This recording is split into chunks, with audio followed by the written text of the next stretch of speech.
Hey guys, so ఇది నా first long video అనమాట విత్ వాయిస్ ఓవర్.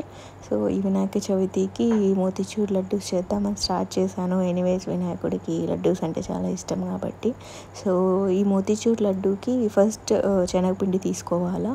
సో మీకు తగినంత క్వాంటిటీ తీసుకొని అందులో వాటర్ పోసుకొని ఇలా బ్లెండ్ చేసుకోవాలి. సో యాక్చువల్లీ ఈ బ్లెండర్ మా ఇంట్లో ఉందన్నమాట. సో దాంతో బ్లెండ్ చేశాక కన్సిస్టెన్సీ ఇలా రావాలన్నమాట. సో ఇలా ఉంటే మనకి ఆయిల్లో వేసుకునే దానికి కూడా బాగుంటుంది. దాని తర్వాత బాండిల్ తీసుకొని అందులో ఆయిల్ పోసుకొని బాగా హీట్ చేసుకోవాలి.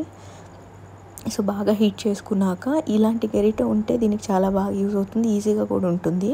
సో ఈ గరిటెలో మీరు శనగపిండి వేసుకుంటూ బాగా డీప్ ఫ్రై చేసుకోవాలి. అలా అని రెడ్గా రాకూడదు. సో ఎల్లోగానే ఉంచి దాన్ని బాగా డీప్ ఫ్రై, లోపల పచ్చిగా లేకుండా డీప్ ఫ్రై చేసుకోవాలి. దాని తర్వాత ఇలాగా ఎల్లోగానే ఉంటూ బాగా డీప్ ఫ్రై చేసుకోవాలన్నమాట. సో అది ఒక పక్క అయిపోయాక నెక్స్ట్ ఇంకో ప్యాన్ తీసుకొని అందులో గీ వేసుకొని క్యాష్యూస్ దాంట్లో బాగా ఫ్రై చేసుకోవాలన్నమాట.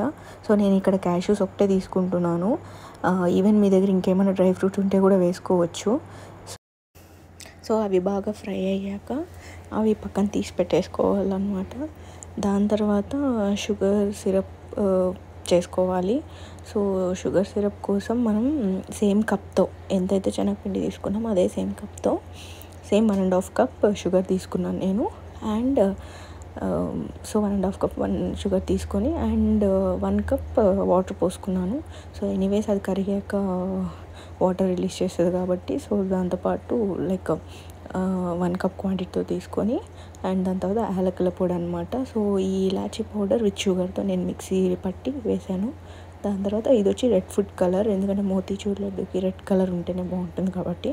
సో దాని తర్వాత ఇది వచ్చి మనం ఇందాక చేసుకున్న శనగపిండిని మిక్సీ పట్టుకోవాలా. ఇట్లాగా పట్టుకొని ఆ రెడ్ ఫుడ్ కలర్ వేసాక ఆ షుగర్ సిరప్లో వేసి బాగా దగ్గరకు పడాలన్నమాట. ఇది బాగా ఉడికి కన్సిస్టెన్సీ మొత్తం దగ్గరకు పడాలా.